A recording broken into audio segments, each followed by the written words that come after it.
안녕하세요. 살아있는 책 산책입니다. 오늘 산책길의 책은 마이크 아길레라의 라포입니다.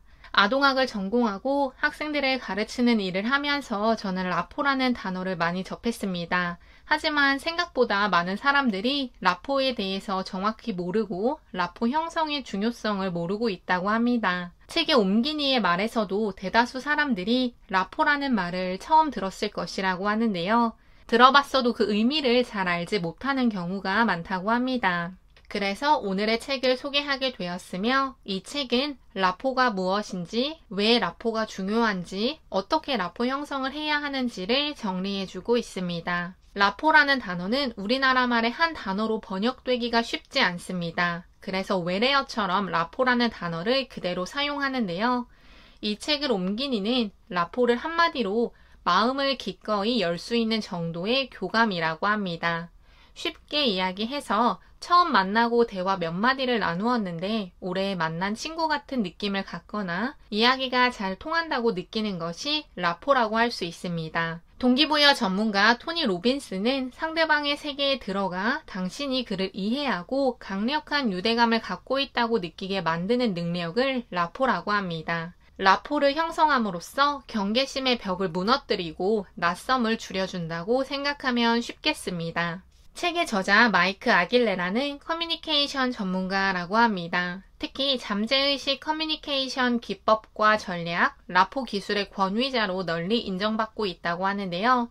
세계적인 대기업과 주요한 국제 행사, 업계 컨퍼런스, 워크숍 등에서 커뮤니케이션 및 라포 기술을 주제로 많은 강연을 했다고 합니다. 처음 상대방을 만났을 때 친해지기 위해서 상대방의 마음을 열기 위해서 우리가 해야 하는 일은 라포 형성입니다. 그래서 저자는 어떤 만남에서든 처음 90초가 중요하다고 합니다. 소개팅을 하고 왜 애프터 신청을 안 하지? 영업사원이 프레젠테이션을 했으나 왜 안 살까? 협상가가 왜 협상을 하지 않지 등의 질문이 생길 때에는 상대방과의 라포 형성이 제대로 되지 않은 것이라고 합니다. 자기 혼자만 통했기 때문이라고 하는데요. 혼자만 마음을 열고 혼자만 상대방과 친해졌다는 착각을 했기 때문입니다. 스탠퍼드 연구소에 따르면 성공의 85%가 대인관계 기술과 관련이 있다고 합니다.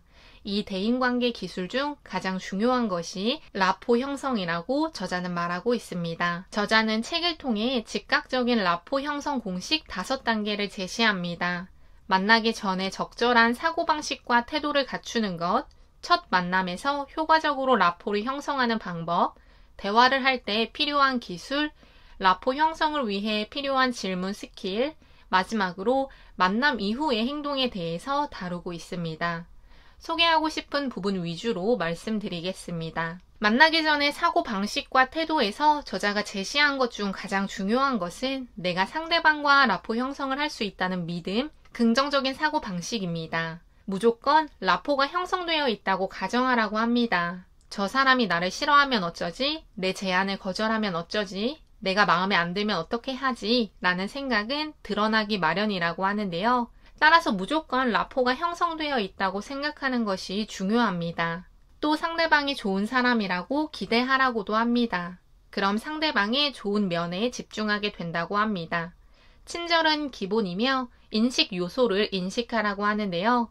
인식 요소는 잠재의식을 활용해 원하는 것을 인식 기술이라고 하는데 쉽게 풀어 무조건 라포 형성이 된다고 생각하고 상대방의 좋은 면에 집중하고 내가 친절하게 행동한다면 내가 원하는 것처럼 라포 형성이 될 수 있도록 잠재의식이 도와준다는 것입니다. 또한 매칭과 미러링 기법에 대해서도 말하고 있습니다. 라포 형성을 위해 중요한 것은 동질감이라고 하는데요. 상대가 말과 행동에 투여하는 에너지 수준의 보조를 맞추는 것이라고 합니다.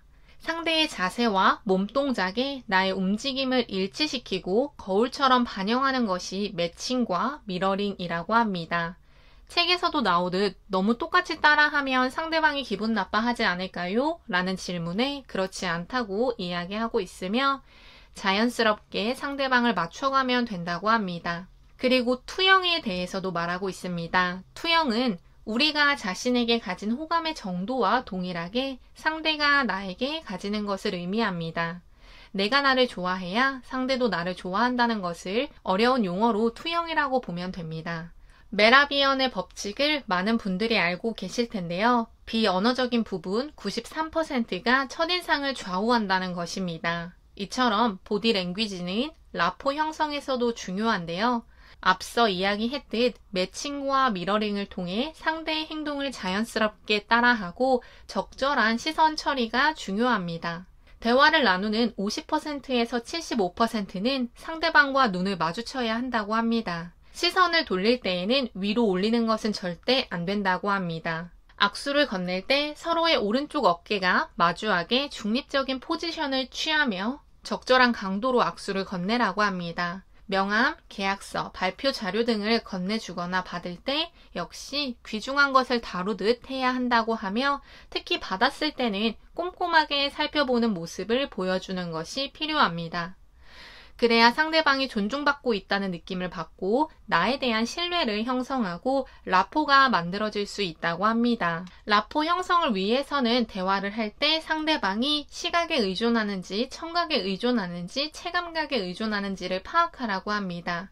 그리고 그를 중점적으로 준비해 대화를 하라고 하는데요. 예를 들어 시각에 의존하는 사람에게는 이미지, 영상 등을 활용하고 청각에 의존하는 사람에게는 오디오 파일 등을 활용하고 체감각을 중요하게 생각하는 사람에게는 샘플을 체험하게 하는 등의 활동이 필요하다고 합니다. 하나의 감각만 집중할 필요는 없으며 대화를 할 때 상대방을 관찰하고 어떤 감각을 중시하는지를 알아서 진행할 수 있다면 라포 형성이 강해질 수 있다고 합니다.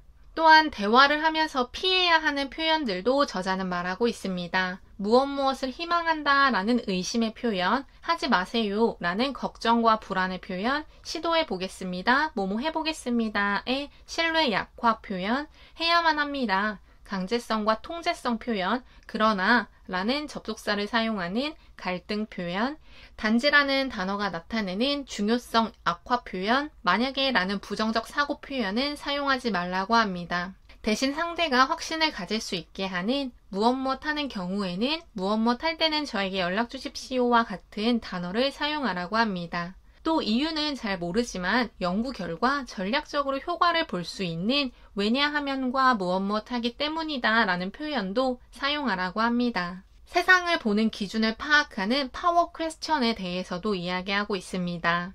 무엇에 대해서 중요하다고 생각하십니까? 라는 질문으로 상대의 기준을 파악하고 상대가 추구형 동기를 가지고 있는지 탈피형 동기를 가지고 있는지를 질문해 보라고 합니다.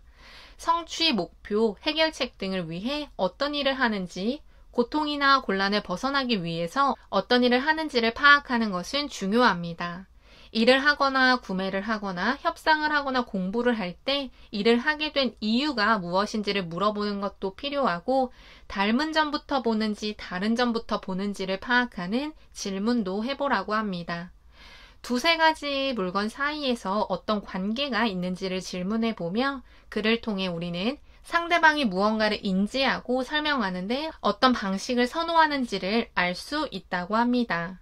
그 외에도 제가 좀 도와드릴까요? 제가 도와드릴 일은 없을까요? 등의 질문 역시 라포 형성 및 유지에 도움이 된다고 합니다. 만나기 전, 만나는 도중, 만나고 난 후에도 라포 유지를 위해 후속 조치가 필요하다고 합니다. 첫 만남에서 생각보다 라포 형성이 잘 되지 않았더라도 그 후에 조치를 잘 취하면 라포를 재형성할 수 있고 키워나갈 수 있다고 합니다. 따라서 첫 만남에서 파악한 상대방의 정보를 정리해보고 다시 만났을 때에는 그가 어떤 감각을 활용해 대화하는 것을 좋아하는지, 차이를 먼저 보는지, 공통점을 먼저 보는지 등을 생각하며 대화를 잘 이끌어 나가라고 합니다. 또 매칭과 미러링, 투영을 활용해 라포를 재형성하고 라포를 강화하는 것은 중요합니다. 전화, 이메일, 메시지 등 관심을 가지고 주기적으로 발송하는 것도 필요합니다. 관계를 맺기 위한 기술, 마음가짐, 행동 등을 사람들은 책이나 강연 등을 통해 배웁니다. 용어만 다를 뿐 라포 형성을 우리는 이미 하려고 노력해 왔습니다.